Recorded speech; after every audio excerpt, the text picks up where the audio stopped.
Yeah. Okay. Okay. Hi, everybody. Hi, my name is Dani Hansen, and I think all of you watching know that. And Crystal and I will be doing the training tonight. Yay! And we are going to be talking about will. So what is will? Noun, the faculty by which a person decides on and initiates action. She has an iron will. Some synonyms for that: determination, willpower, strength of character, resolution, resolve, tenacity, staying power, backbone, and spine. The verb definition: intend, desire, or wish something to happen. He was doing what the saint willed. Synonyms for the verb are decree, order, ordain, command, direct, intend, wish, and want. God willed it. Make or try to make someone do something or something happen by the exercise of mental powers. Will kicks in when the passion runs out. So with will comes self-discipline. And that is the number one trait needed to accomplish goals. And self-discipline is definitely a learned behavior. So I'm going to talk about 5 ways to help you guys with self-discipline and just some ways to kind of incorporate that into your business. So number 1 is remove the temptations, kind of like out of sight, out of mind.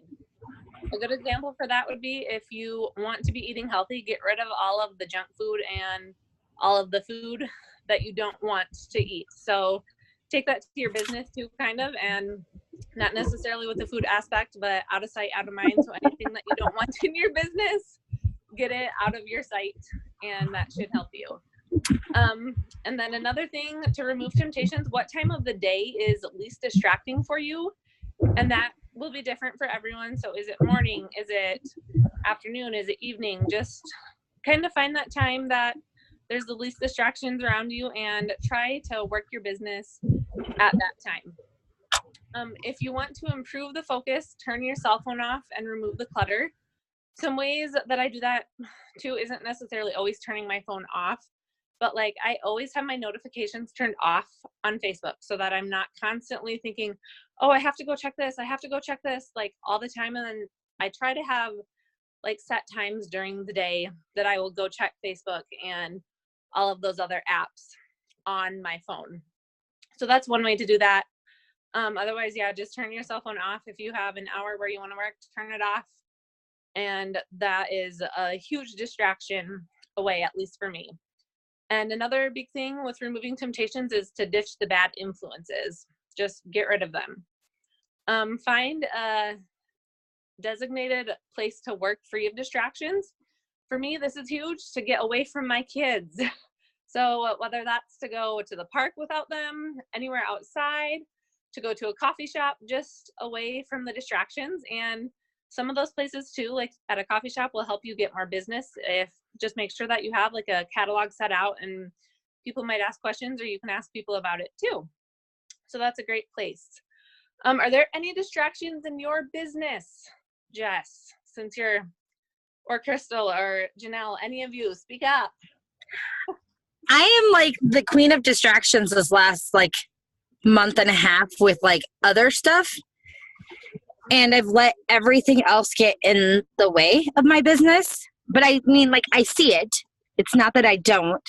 Mm-hmm. And I was actually talking to Crystal at the circus about this yesterday, out of all places.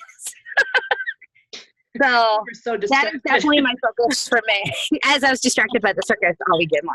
So sometimes it's good though to, you know, have an away event. Mm-hmm.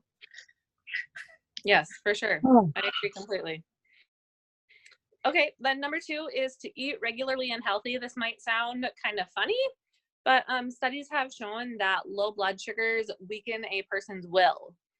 And hunger makes it difficult to focus on the task at hand, especially if you're me. When I'm hungry, I'm thinking about food and I get kind of crabby and I just want the food. So it's difficult for me to focus on that. So it's important to fuel yourself throughout the day with healthy snacks and meals.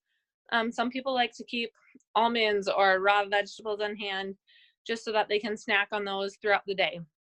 Because also eating often regulates your blood sugar levels and improves your decision-making skills. So there's just so many great reasons to eat healthy and regularly throughout the day so that you stay focused through that. So just keep all of those good healthy snacks on hand and munch on them all the time. Number 3, don't wait for it to feel right, because you might need to change your normal routine, which can feel uncomfortable and awkward, just like any other situation in your life. When you change something pretty major that you're used to doing, it just feels weird and awkward for a while, because your brain resists the change in favor of what it has been programmed to do normally. So embrace the wrong and acknowledge that it will take a while for your new routine to feel natural, and keep going.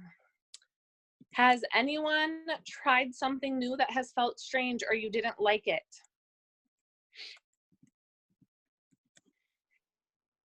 Well, I can tell you that I am a person that likes to have my life kind of ordered before I start something new. And if you could see my office right now, I'll just tilt this because my office is a hellhole of a mess. And I used to be very distracted by the fact that I felt like I needed to clean my office before I could actually do my work. I don't know, but suddenly over this past couple of months, I've been able to let that go. And I sit here in my squander and I still do my work. I just decided I couldn't wait, basically. And it's been very uncomfortable for me. But I just sit here and I look around and I think, oh, well, tomorrow I guess I'll clean. I don't know. But today I have to take care of my parties. Mm-hmm. So, I mean, it's a mindset really, but it's very uncomfortable for me. But Yep. I just realized that I'm not going to be able to order my surroundings and then do my work. I've got to do my work. And if I have extra time, I'll order my surroundings. Yep. And another good example not related to business is something like giving up caffeine, or just a major diet change where your body physically just feels different and it feels awkward and weird and you don't like it. So that's another good example. Number 4, schedule breaks, treat yourself, and reward yourself. Make sure to always give yourself some wiggle room, and then schedule breaks when you're working. Like actually schedule them, like have a time where you say, okay, at 9:15, I'm going to take a break and go do something else. And then it will be hard. So make sure you reward yourself. So set goals, whether those are small goals, big goals, whatever they are, and then reward yourself for those. Give yourself a treat. Go do something that you like that you normally don't get to do. And remember that small steps are better than no steps at all. And a lot of small steps could equal a big step. So just keep that in mind. What are some rewards that you see doing for yourself, Jess, or Janelle, or Crystal? Anybody? I need to be more forgiving to myself and like reward myself for the little things of getting like my nose or to actually getting through my contacts list like I need to. Instead of thinking that I have to do this XYZ and reach X amount before I can reward myself. Usually I have such Reward yourself with. I need to do something for me and not for like everybody else. So I really need to, it doesn't even cost me anything. I've had a massage coupon for like the last year from work that I've yet to use. Mm-hmm. Go use it once you reach your goal. I'm going to. Treat yourself. And do that when you don't have those massage coupons too. Right? Oh, I know. You have to find time. Oh, I know. Yes. Okay. Sometimes I will actually, like if I have something that I really don't, I'm struggling to finish, I'll be like, okay, you have to finish that. And if you finish that, whatever it is, whether it's packets or making a host calls or getting through these slips that I'm still not through, okay, whatever it is, like you have to get through that. And when you get through that, you can go do something completely different. Like, I mean, it might be stupid, but pick up 6 in the yard I did this weekend. And then I went and picked up 6 at the church. And just because that was outside and it was not office work. So just rewarding yourself with just even a different activity it kind of gets your blood pumping or something. Yeah. And I think for me too, it would be something to do to get away from my kids too. Sometimes just time away. Come visit some of you guys. That would be a good treat, right? So yeah, just making sure though that you do that is very important too, and giving yourself those breaks and the rewards and the treats. So set those goals and make sure that you follow through and do those things for you. And if you need a partner that will keep you accountable to do that, make sure that you have one of those. Okay, on to the next thing. Number 5, forgive. Make sure that you forgive yourself and move forward. If there's something that goes wrong, it's okay. Just think about it and ask yourself, how can we make next week better? Like, what can you do to make the next day better? Even sometimes it doesn't always have to be the next week. And implementing new ways of thinking won't always go as you planned. Like, some parties are great, some parties aren't great. So when you have a setback, like a party that isn't very good, make sure that you realize what went wrong and move on. So like, if it wasn't a very good party, it might be host coaching that didn't go very well. So then it's easy to get frustrated on that, but try not to get stuck on that, and forgive yourself and keep moving in a positive direction. And then like, if it was the host coaching, just try to make sure that you do the host coaching better the next time. So yeah, just keep moving on in the positive direction will really help you to do that. So what is something that has not gone according to plan, and what did you learn from it? And this doesn't necessarily need to be business related. It can be life in general.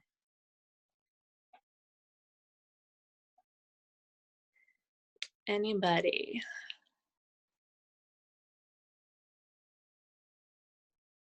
Hey, what was the question again? Sorry, I have like 10 boys talking at the same time. That's fine. What is something that has not gone according to plan, and what did you learn from it? It does not have to be business related.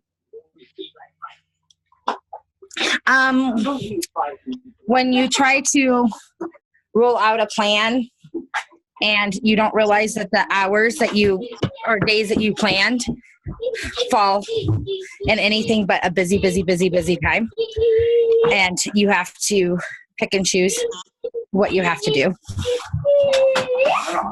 Okay, no. That's a good one, and that's hard.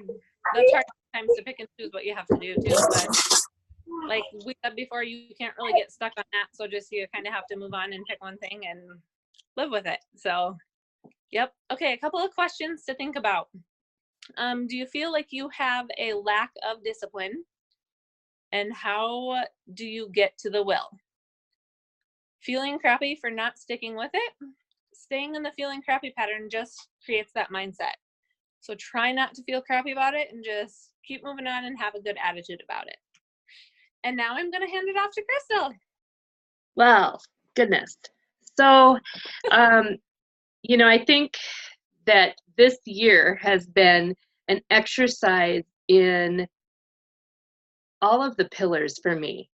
From one, I just have had innumerable changes in my life, good and bad and other. And so I have had to depend on different pillars at different times. And I didn't really even realize it until I was kind of working on this. I don't know that I've even had time to really think about it. But that statement, will kicks in when the passion runs out. I think sometimes passion kicks in when the will runs out. I think belief kicks in when the passion kicks out. I mean, I think that, thank God we have 4 pillars. Probably there are more, but they all are important because they all help sustain us during different times.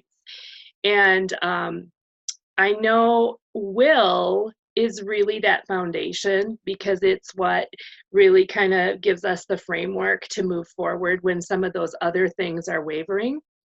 And so, because it really centers on discipline and some of those habits that really can sustain us. And I have to be honest, this is probably the place that I need to work the hardest. I have passion. I love this business. I have belief. I have all of those. But sometimes the will and the self-discipline is where I waver. So this is really important. And it's kind of funny that I have to speak on this, because this is what I speak on every day in my job, in my other job. I'm always trying to self-motivate people and all of those kinds of things. But Um, we need to move forward. We just talked a little bit about some of those um, ways to help us get discipline, but we need to work using our energy to work on how we can get results. And we have to do that one task, one contact, one phone call, one recruit at a time. I mean, it doesn't all happen at one time. And sometimes we are strong in one area and not strong in another. But we also need to realize that that self-discipline is a skill, and it's also a motivation. I heard somebody saying it's a skill, it's not a motivation, but I think it really is both, because you need to have both of those things. So I want you to think about it. If you have a piece of paper, I want you to just kind of maybe draw some circles. Up in the upper left-hand corner, I want you to draw a circle, and I want you to put in that circle where the magic happens. And then down in the right-hand lower corner, I want you to draw another circle, and I want you to put in there my comfort zone. And do you see that there is a chasm in between? Because very often we sit in our comfort zone and we look and see where that magic is, and we know it's up there and we know we can attain it, but we just don't know how to get there. And that's where will comes in. If you want to draw a little bridge now in between the two, connecting, and put the word will in there, I think that's a good visual to see that our will and our discipline helps us get out of our comfort zone and up there where the magic happens. And this actually goes back almost to some of the things that we've talked about earlier, defining our why. We've talked a lot about it. And why did we talk about it? Because without a destination, it's really difficult to forge a path, right?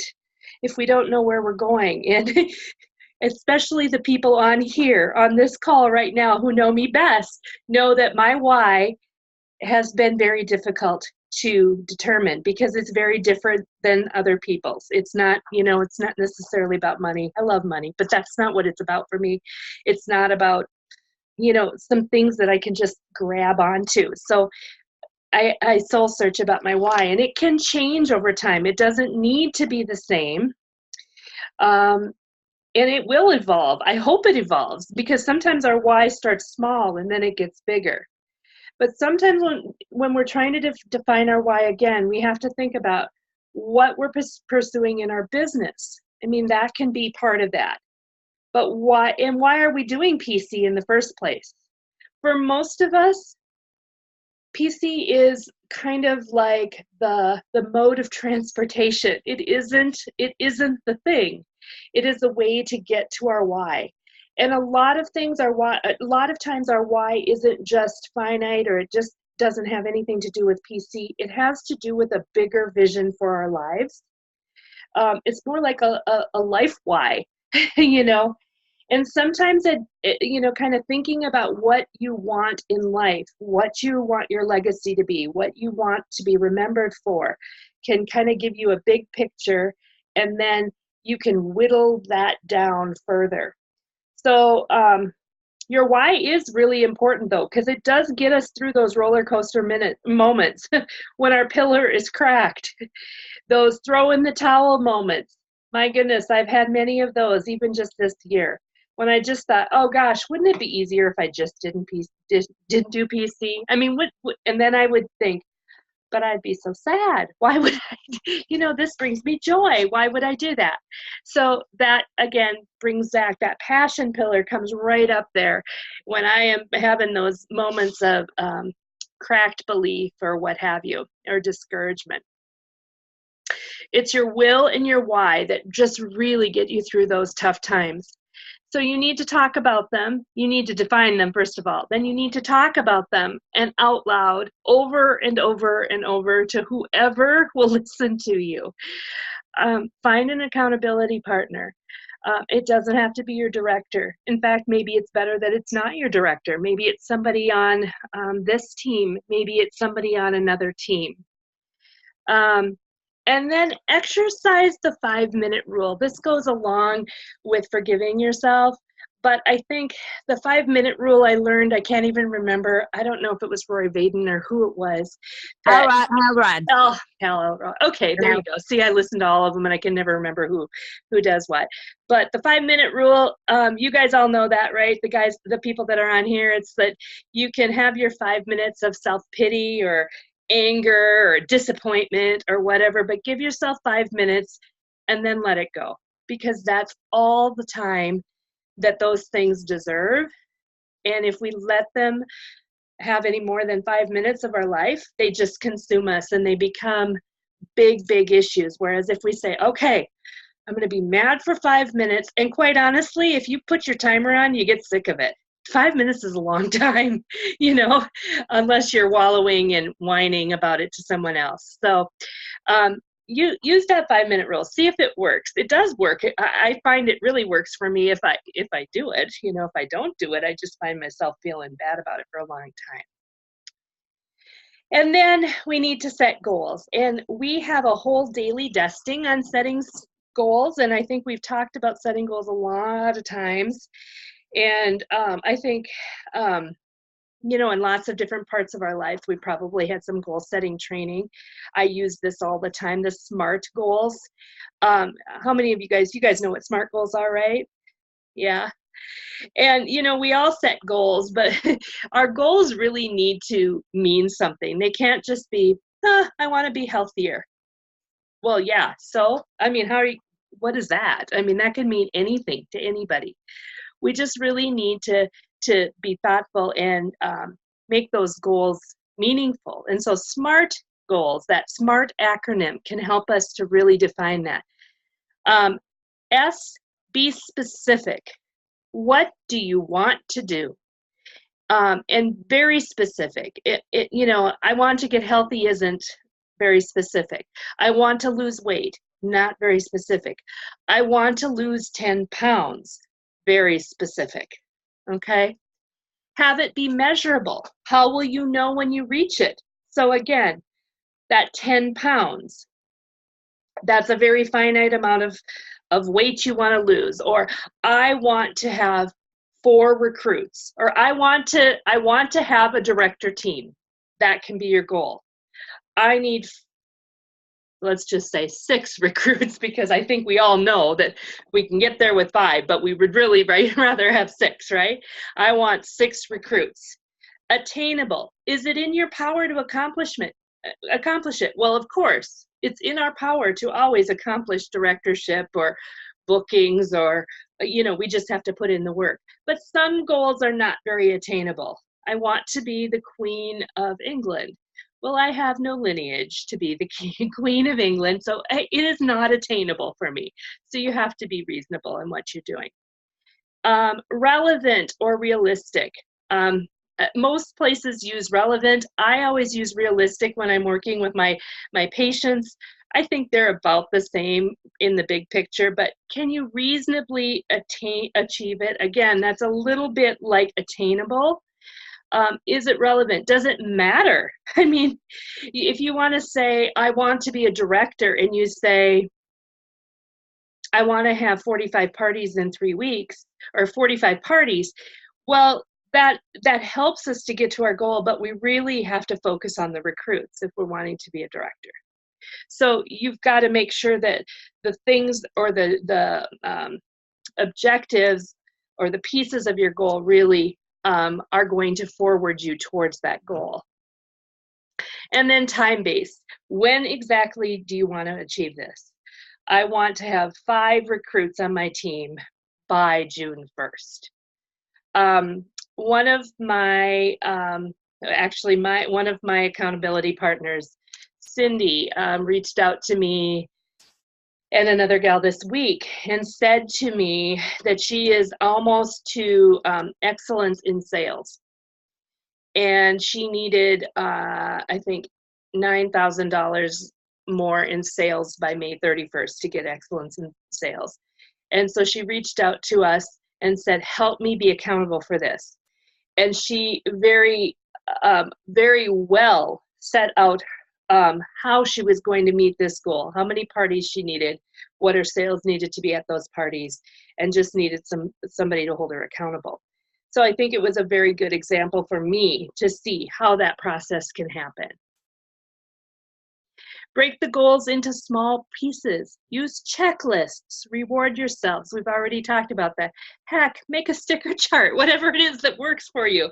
I mean, Dani's probably in the land of sticker charts now. She's probably potty training, aren't you?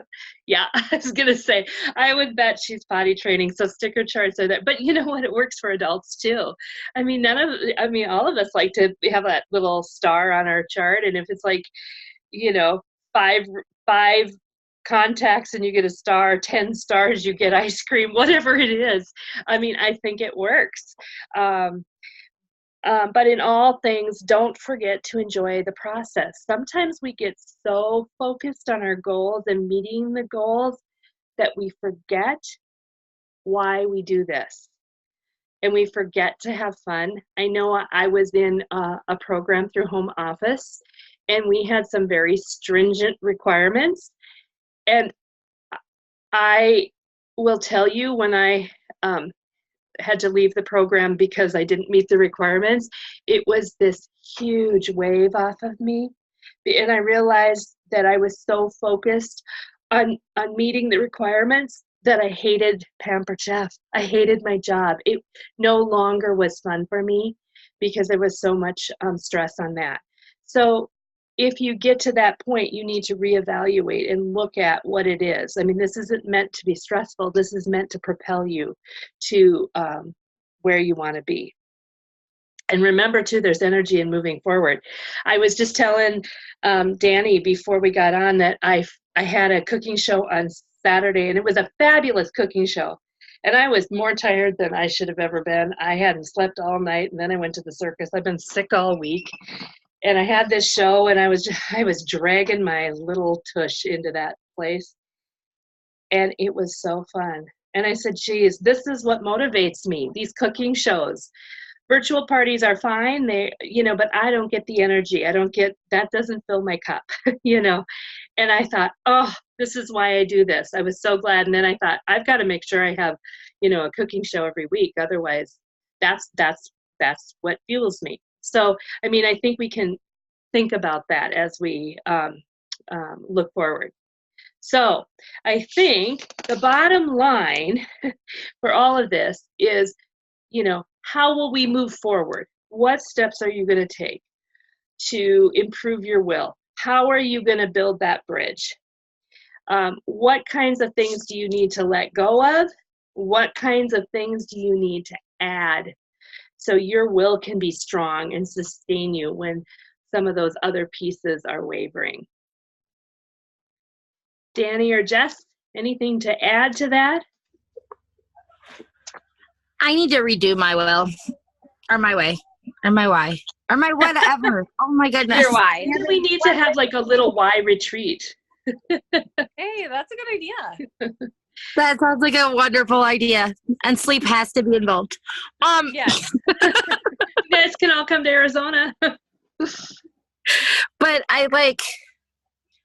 even though I had to and right now, I'm really struggling trying to keep up with Rev Up Recruiting or whatever, that group that I'm in right now from home office. Just and it's total fun, and I totally enjoy it right now. But I am struggling just because there's been so many rollouts at work and so many things put on me because it's a brand new REMS program, and I'm the only tech in the building that can roll out this REMS program.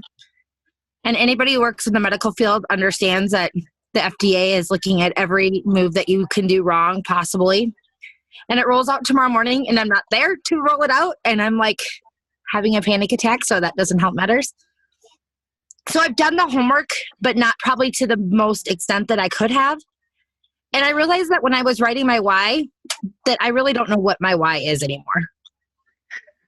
It kind of changed all over the place. And then I read other people's whys, and I'm like, maybe my why is not good enough yet. And then you start comparing your whys, and remembering that it has to be about me and my life and not everybody else. So that's what I need to do. I'm only laughing because I'm not sure if I'm ever going to have a why. I must have one. I just don't know where it's at. No, I do. I'm sorry. Like I have Probably my the stupidest thing I've great ever said. big huge why, like Kayla had us do a couple weeks ago or whatever, regarding like having the families around and that part of it, like is my huge why. But like my personal why, I have struggled with, and I think I know what it is sometimes. And then I'm like, no, that's really not my why. Like, because if it was my why, I'd be way more motivated to do this part instead of that part of my life. So I just really need to figure it out. Well, you know what I have I have stressed over not having a very defined why for about 6 years now, actually.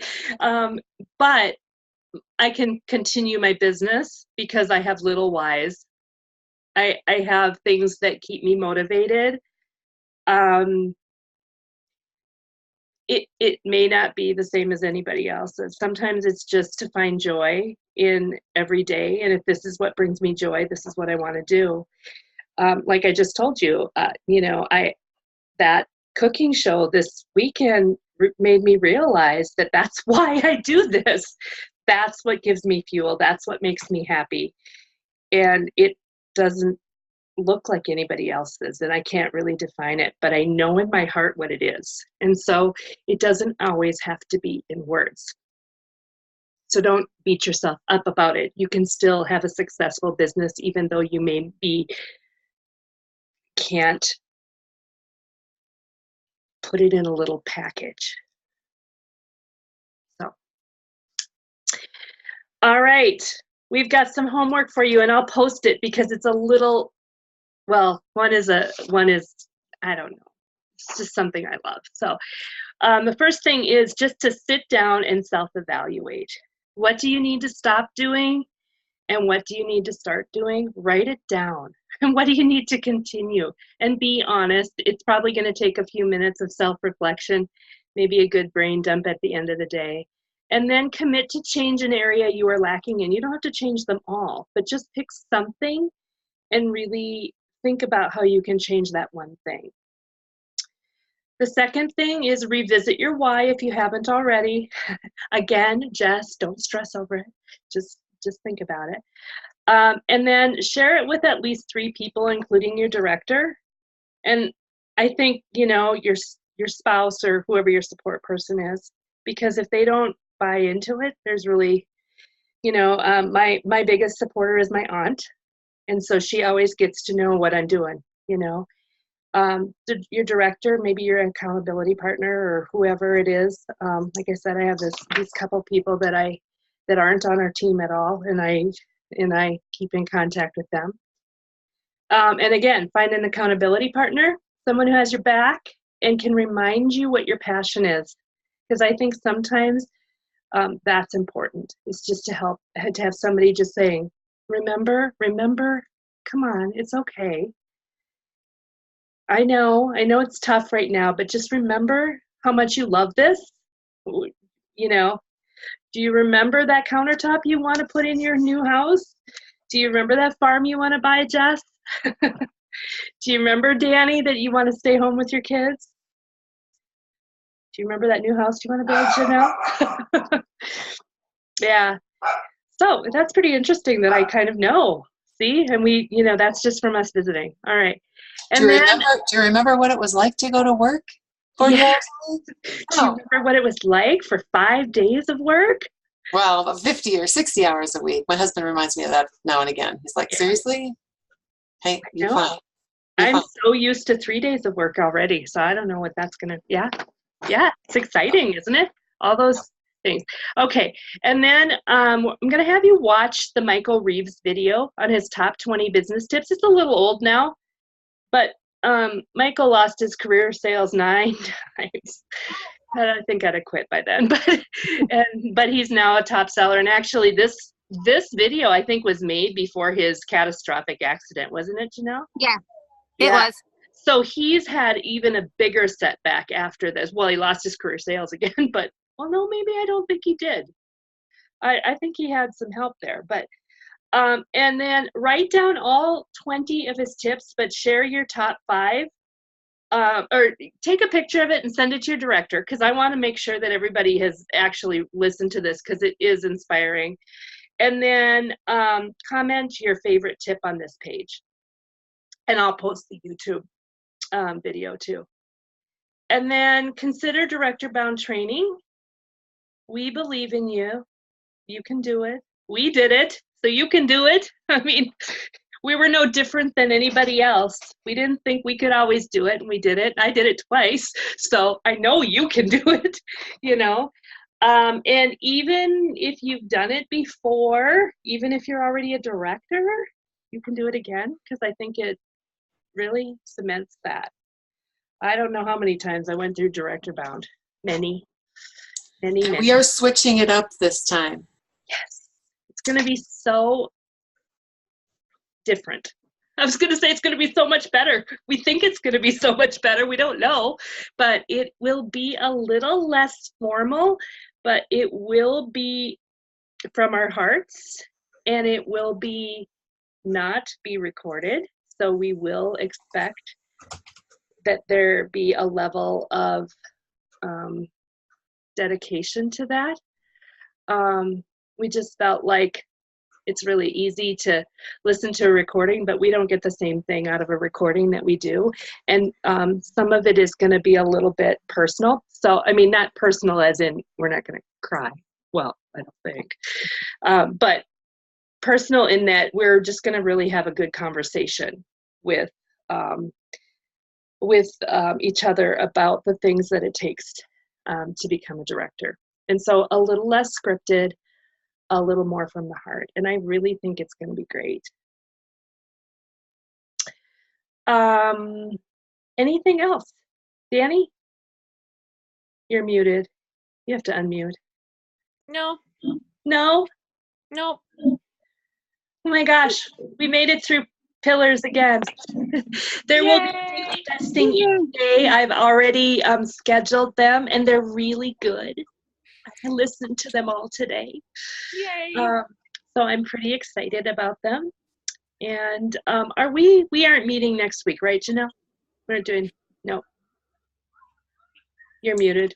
Yeah, there won't be anything next week. We are still talking about how we're going to lay out this new plan, and most of it's going to happen in June. We may have a booking week on I have to look.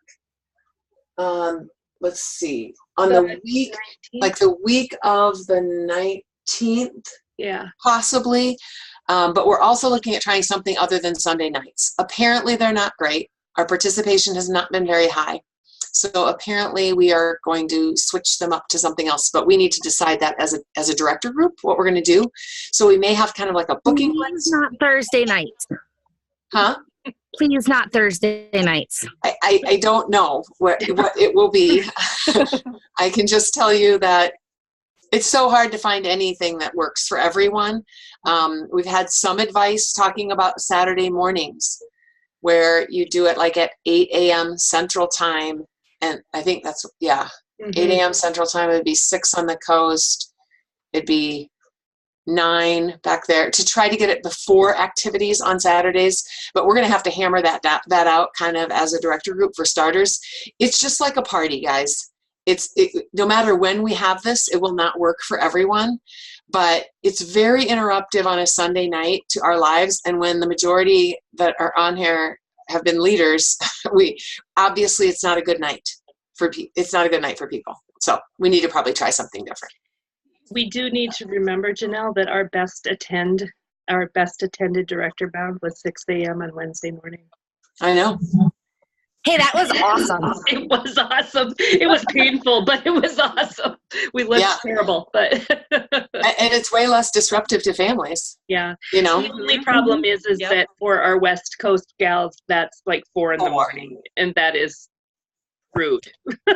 And then if we do it much later, then people are already at work. So thus the Saturday thought was because, mornings did kind of work better. I mean, if you're committed and you can commit to doing it, it's only going to be a 30 to 45 minute call. There's not going to be homework per se. The homework is what we talk about. So you go and you do what we're talking about, and it's very basic. So it's going to be try to kind of the KISS approach. Keep it simple, right? Sweetheart. Keep it simple, sweetheart, or something like that. So, I guess we're going to have to try. We might have to try something new. So. Well, Cool. our team is different, so we have to be different. We aren't just right here in Sioux Falls anymore. Exactly. So We're awesome. not the only team like that, so I guess it must work somewhere else. Yep. All right, I'm going to stop the recording. I don't know how, but I'm going to do it.